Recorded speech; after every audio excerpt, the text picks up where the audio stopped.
Mr. President, reminder ko sa iyo. I remember nung ikaw ay senador pa, kung ano pa yung position mo, you came to visit the Prayer Mountain.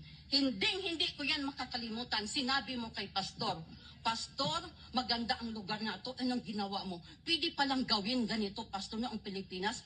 Anong sagot sa iyo ni Pastor? Makinig kang muli. I want to remind you of this. Oh, anong sabi ni Pastor sa iyo? Bong, dito kasi zero corruption. Oh. Lahat ng blessing ng yan, ikaw yan. Oh.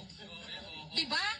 Yung lahat yung tinatapakan mo diyan, production yan ng matinong utak at puso ng isang tao.